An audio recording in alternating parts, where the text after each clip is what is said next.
Hello, gorgeous people, and welcome to another TV Central one-on-one podcast. I'm Aaron Ryan. This is episode 31, 2023. For this podcast, I'm talking to William Lodder, star of the binge series Love Me. This show is about family dynamics, relationships, sex, grief, and navigating through the ups and downs of life. And it's done in such an honest, emotional, and gritty way. William graduated at NIDA in 2020 and was the lead in the Australian movie Go Karts, or named Go in Australia, and then went on to roles in the ABC series Wakefield, the Stan 4-part series Bali 2002, and now, of course, playing Aaron Matheson in binge series Love Me. He has already worked with screen legends Richard Roxburgh and Hugo Weaving and Aussie superstar Bob Morley. William, thank you for your time and for joining me here at TV Central. You couldn't have said it any better, man. Thank you so much, Aaron. It's lovely to be here. Well, a lot of times when actors start in the industry, they play bit parts here and there and build up their resume. You walked into the lead of Go, which I want to chat about later, and then Wakefield, and then as one of the leads in Love Me, and then, of course, in a really powerful and confronting series about the Bali bombings. How has the journey been so far for you? It's been a ride, I guess. It's been a very unexpected start, I guess, to hopefully a fun career. And I don't know, I don't know how long I've been doing this for now, but it feels like 4 decades, man. But you have to be patient and just enjoy the process, really, because that's the most important part of it. But it's been weird and crazy and fun. Yeah. All right, I'm going to jump around a bit, but I do want to cover Love Me first. My favorite Australian drama over the last few years. I think it's the rawness and honesty that drew me in. For the people that need to catch up, though, give me a rundown on the premise of Love Me. So we're following an Australian family that live in Melbourne. They're the Matheson family, and we're following 3 generations. A man in his 60s, a young woman in her 30s, and a young man in his early 20s. And we're getting to see a part of their life when they're dealing with, all factors of life, specifically love and grief, loss. And there's all, I guess, how would I explain it? Yeah, all the concepts of what life is. There's all this goodness in there that we get to see in these characters.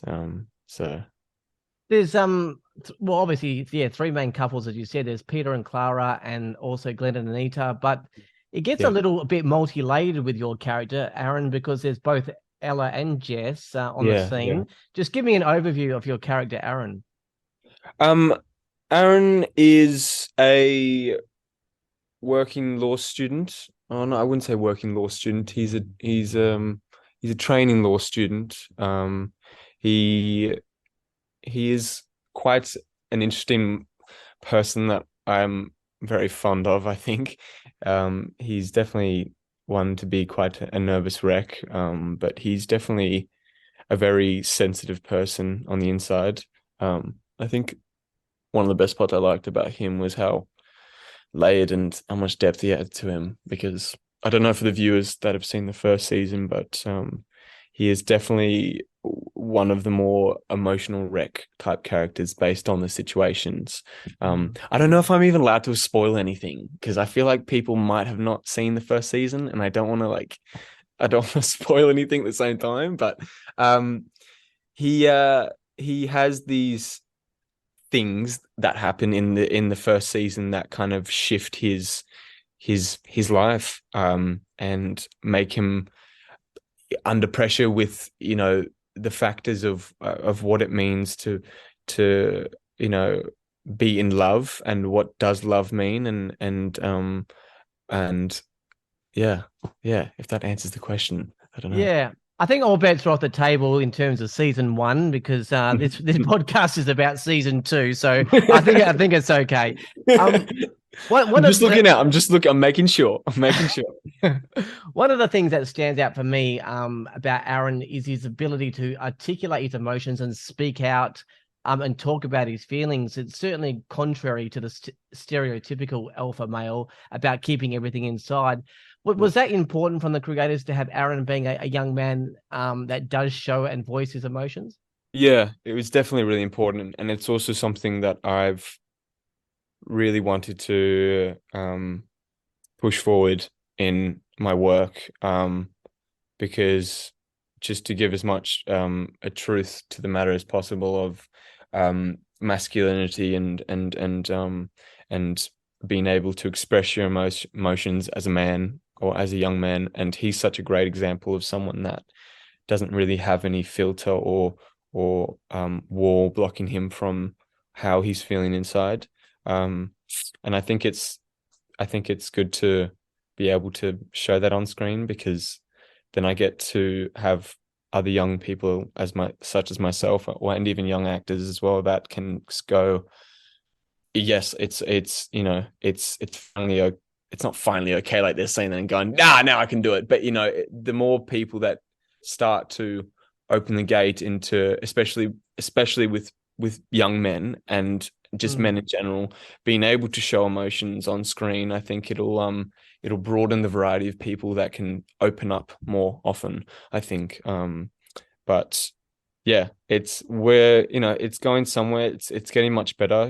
There's such a culture in Australia with our masculinity as men, and it's kind of breaking that down, because I think it's really ancient how it used to be, to be this type of man that doesn't show anything, doesn't, you know, express anything to one another when it comes to it being, I don't know, taken as weak or I don't know, not manly enough. Yeah, And I think it's just really ancient, and it's like we need to just like kind of get with the times a bit, to be honest with you. You know what I mean? And absolutely. there's nothing more, I think, beautiful and um of a man to be able to share your feelings, be truthful about it. And that's why I think Aaron's story is so interesting to me, because his whole thing is about trying to be a better man or be a man. It's like, how can I be like my father, who's this man? I'm trying really hard. It's like,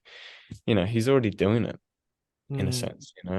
Um, I found Aaron also to be one of the most complex of the characters on the show. He's so yin and yang. He's kind and he's emotive, but he is immature in some ways, but then super mature in others. He's naive in certain areas, but highly intelligent in others. He's yeah, complicated yet simple.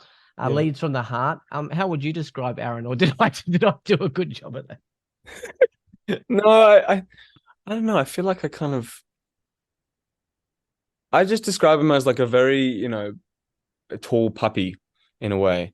Mm, He he just consumes the love around him and wants to provide it back to people. But uh, it's taken him a long time to able to accept the love that's around him and be able to reverberate that to other people. But he's a very vulnerable but strong person, if that yeah, makes sense at all. Um, absolutely. yeah. Do you remember your first scene in season one, or at least the first scene that aired in the series? Yeah, I remember the it's so like classic of me, because I have such bad luck all the time. And I remember the first day of shooting. Our first ever, yeah, our first day on season one with Emma Freeman was with myself and Mitzi Ruhlman, who plays Jessie. And it was the kiss at the end of the season one, I think in episode 6. Um, where they're kind of, oh no, maybe it might be episode 5, where they're at university and they're both a bit not sure where they stand, and Mm, um they eventually kiss. And that was the first thing that we shot, and Mitzi and I only known each other um for like 2 weeks on Zoom calls, because this was during COVID. And so it was an interesting one, having to kind of, I mean, that's part of it, but it was pretty funny. It was a big day, but it was a successful day. And yeah, everyone worked really hard that day. So Well, I asked that because your first scene, which actually like aired, Oh but yeah, may not have been Betty shot. Bro. Oh shit. You were rather naked and going going down on your girlfriend Ella at the time. Um, how was? I mean, I'm asking that because how was that when you got the script and literally like the first scene? Well, I suppose that's going to air has you being naked and performing oral sex on your on-screen Yeah. girlfriend. That's pretty huge.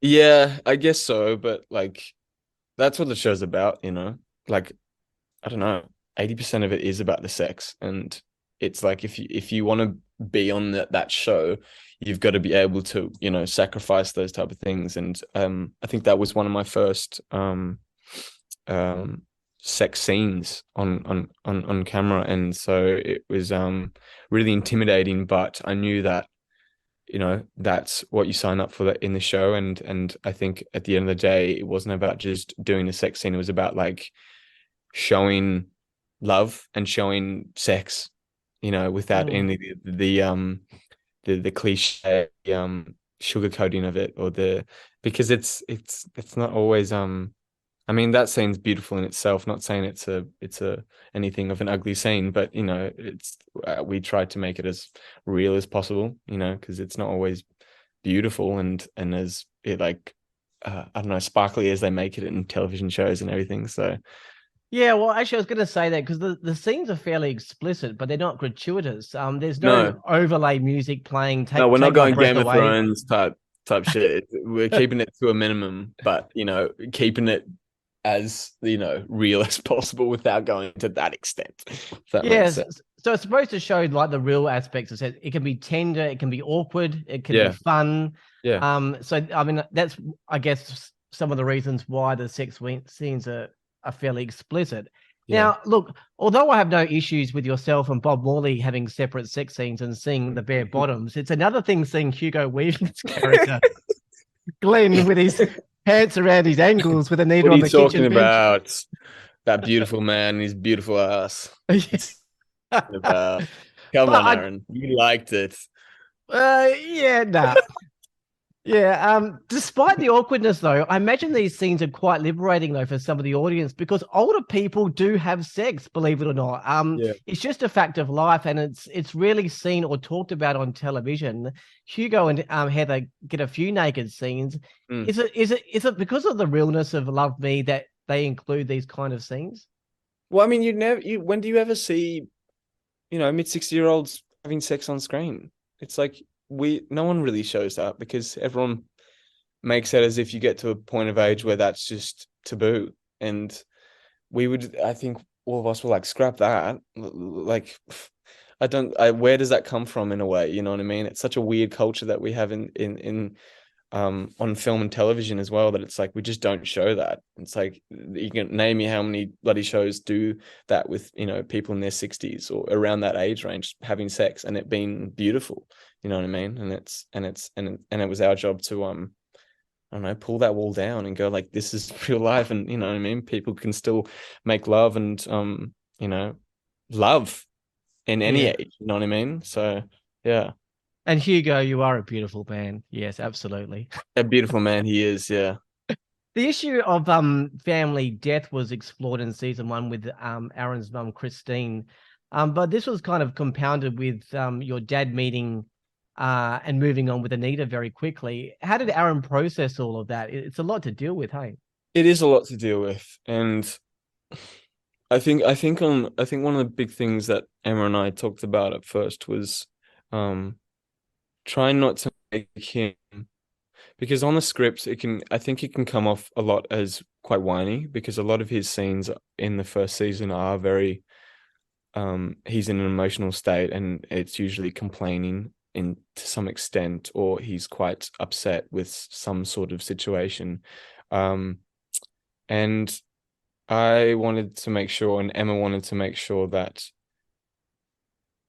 you know, him in that state, as soon as it's whiny, the audience is kind of going to tap out, because Yeah. then it just becomes a bit where. But in this situation, it's like you have to, I don't know, it's like every time a scene will come up with him, everything was understandable for what he was thinking or going through. You know what I mean? You can play characters that you might not agree with what they're saying or what they're doing emotionally or physically, but you have to understand it to an extent. And I always agreed with everything Aaron was doing because it made sense. And into your question about, his father leaving, a couple of days after his wife's death, and immediately coming back with a new woman, of course he's going to be pissed off and really really broken from that, and he's felt very betrayed in a way.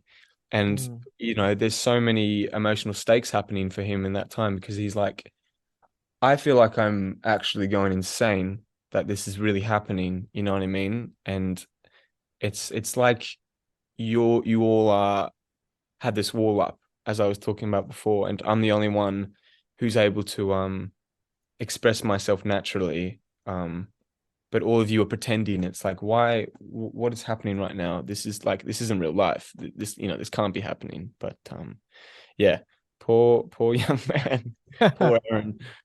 Yeah, Aaron is in a relationship with Ella throughout season one, and clearly not right for each other, but they both got something out of it.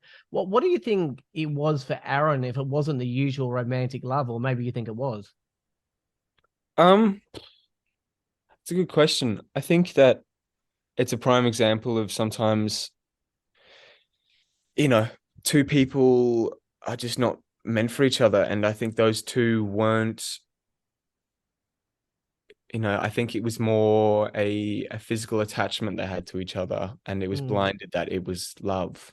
And that was his problem at first, is going, I love this girl, but I actually can't even explain how or why I do. And that's his problem. And I think that he needed Jesse to get him to tell him to that himself, and say, why am I with this girl? And the same with Ella, and going, why am I with this guy? Do I love him? Yeah, so Shalom, who plays Ella, we both had a lot of breakdown conversations into creating a difference between how Aaron interacts with Ella and how Aaron interacts with Jesse. Obviously, of course, they would interact differently, but how would they love differently, and how would they kiss differently? Because there's a difference. And I think with Jesse, Aaron is way more gentle, and opened to her. But with Ella, it's more just like, I'm just here to, he sees more of a figment of what love is, in a way, if that makes sense. But I don't think internally he's really feeling that, in a way. Yeah. Let's talk about how season one ended and what's coming up for season two. Let's start with Clara and Peter. It ended on a super happy note for them, with Clara asking if Peter wants children. What can we expect for season two? I imagine lots of sex to have a baby, but I'm guessing the road won't be smooth. That look just then, Aaron. Classic. Yeah, it's not going to be smooth. This show, that sometimes is not going to be happy endings, and I guess in Aaron's story, by the end of season one, it's left open, but it's not where you want his character to be. And I think this one, the stakes are much higher, and I think we're showing that love is not perfect. It takes a lot of sacrifices, and it can be beautiful, but it's also painful. And you're going to have to be able to sacrifice things in your life to do another. And Aaron's got this huge responsibility this season, that will take him in an interesting place. So I do not want to give anything away. You said before that it's not always happy endings. I thought we agreed there were a lot of happy endings in the show. Well, in Aaron's case, there's not a very happy ending by the first season, but the rest of them, bravo, cherry on top. Well, Glenn and Anita got married obviously in season one. They also ended on a good note. So Yeah. although because they got married so quickly, they are really only now finding out about each other's, I don't know, strengths, their weaknesses, habits, hang-ups, and all that sort Mhm. of stuff. I Yeah. imagine season two will be about getting to know each other more. Is that what's happening with Glenn and Anita? Yeah, I think so. I think there's, that these two are definitely meant for each other, and it's, how do we keep this love that we have already going, and in even under a circumstance or a situation, I love this person, and what am I willing to do to keep that person? Yeah.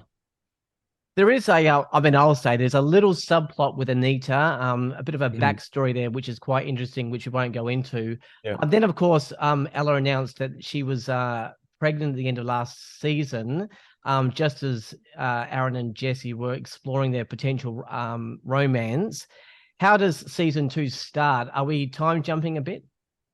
We're time jumping around um it's around 8 months. Oh, eight or no, sorry, around 9 months at least, I'm pretty sure. Yes, Ella is very pregnant, ready to pop, and yeah, yeah. I'm so like, do not want to say the wrong thing and want to keep it to a minimum. Fair If enough. that gives you enough. No, I don't know. It's all good. So just quickly, I did see Frank Woodley in season two playing a serious role of a doctor. Was that Frank Woodley? Yes, it was. Yeah, There he is. And Aaron Chen is in there too with a cameo. Is yeah. anyone else doing cameos at next season? You're gonna have to wait and see. We've got a couple of cameos, definitely. Seriously, we've got a really cool lineup of new faces, and yeah, yeah. I know you've seen three, you said, but 4, 5, and 6, we've got even more in there. So yeah, keep a lookout. All right, yeah, I have seen 3 episodes of season two. It's Mhm. brilliant. Absolutely no dip in engagement for the show. A great new season. But let's talk about Go Karts, or it's called Yeah, Go in Australia, for a yeah. moment. Your first movie. Give me a Yeah. rundown of the plot for that movie. I was playing a young boy called Jack Hooper. I think he's around 16, and he's moved to this new town with his single mother, and we shot that in Bustleton, in WA, and he is explored and opened up to the fun times of go-karting and go-kart racing, and yeah, it opens up his um world with this new thing that he's found a love for, and he meets his mentor, I'd say, Patrick, played by Richard Roxburgh, who's a retired go-kart and F1 driver, and yeah, they get quite a beautiful and interesting bonding towards the sport, and I guess Patrick takes him under his wing. But as you can see, the way I'm speaking about this, I haven't seen that film in so long. This is great because I need to recap on even what happened.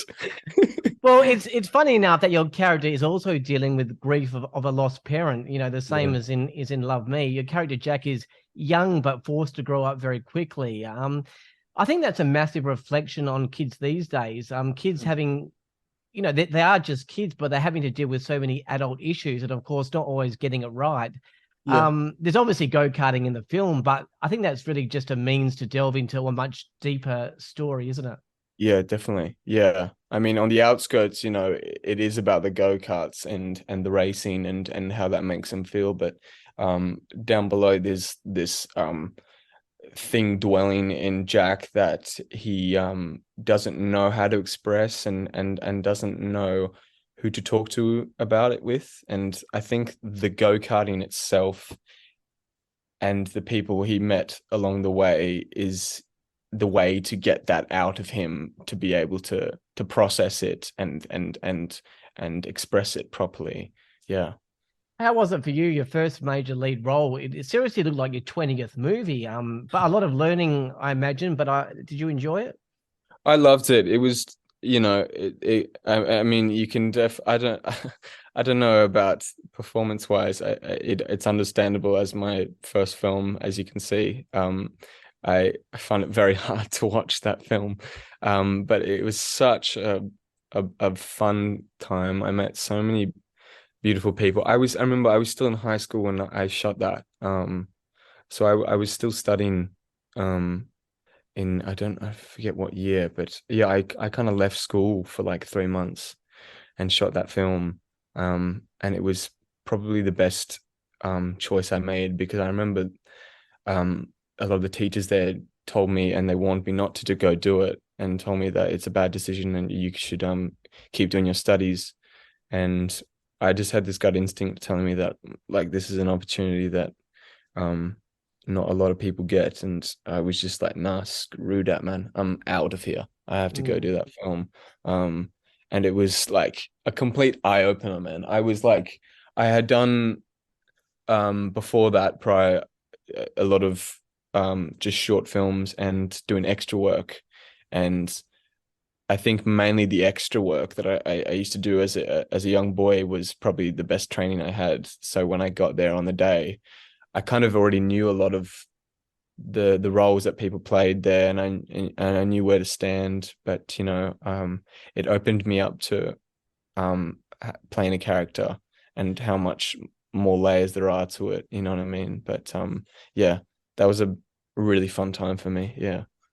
You've certainly been offered some massive stuff. I mean, you were in Bali 2002, the four-part series based on the Bali bombings. Obviously, it's hard to watch just because of the theme. Your character, Jono, features most heavily in episode 2. Yeah. Can filming only be treated like any other movie, like Go or Love Me, or was it kind of eerie on set, knowing that these characters are real people? Some of them, of course, tragically died. Yeah, I think I felt um a response to be able to, respect these people as much as possible.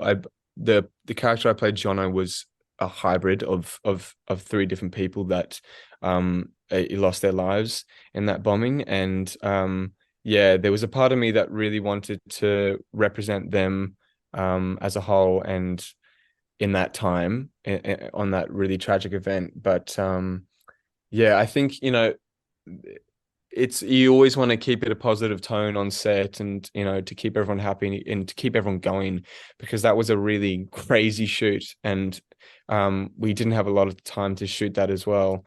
So it was very stressful at times. But you just had to be as respectful as possible, because we actually had people and even extras that had opened up and said that they were there, or they had family members that had died in it. And it was really a moment of going, I need to, be as respectful as possible, and have fun during the process, but I guess be as mature as possible, because it's a real life event. And it's a really tragic one. And yeah, you just want to pay as much respect as you can, to be honest. Done so well as well. What's next for you? Have you completed anything else, or are you filming anything now? I'm in the works of doing something I cannot talk about, unfortunately. No one can ever talk about their next I thing. know, I know, but it's so like just recently that I don't even, I need to, I feel like there's someone with a sniper laser to my head right now, that if I say the wrong thing, I'm going to not be able to finish Yeah, this no, of podcast with course. you, Aaron. But getting the season 2 out there, we've got the cine premiere tonight. And yeah, I'm looking forward to the future, man. Yeah. I imagine you've already ticked off some dream roles. Love Me is it's just fantastic, and Bali 2002 will be an important part of your of streaming looking back in years to come. What is some of your dream roles that you want to take on in the future? Yeah, I don't think I do have any, really. It's more, I just try to be as precise as possible with who I'm working with, who's the director, who's the writers, and do they make some really great stuff. But no, I don't know. Not really. It's just you know. Do you want to keep your roles diverse, or are you happy to take over from Chris Hemsworth and do 20 Marvel films? Oh no, I want to remain unrecognizable. That'd be a dream, to be able to just mold into characters and not be noticed. I think yeah, I think, and that's why I try to be really picky with what I do, because I want to be as diverse as possible in what I'm playing. And yeah, I just, I love, playing something different every time. So hopefully we can, stay on that route and see what's about. Yeah. Do you think you'll do the move to America thing? I mean, it's certainly worked out for people like Bob Morley. Yeah, yeah, Bob's a great example of, someone that's done really well there and, had such a great career. It's always been a question for me that I've just been patient towards. I've never felt a complete urge to jump over there straight away and kind of take what's ever given to me. It was more for me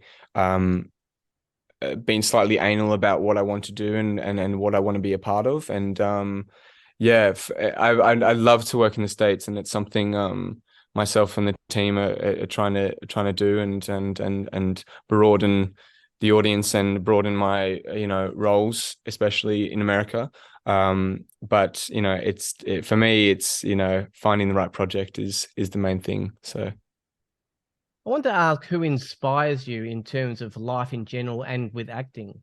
I think, yeah, it's got to be. I mean, I take a lot from other actors, but it always goes back to my family. I think with everyone, you always kind of want to,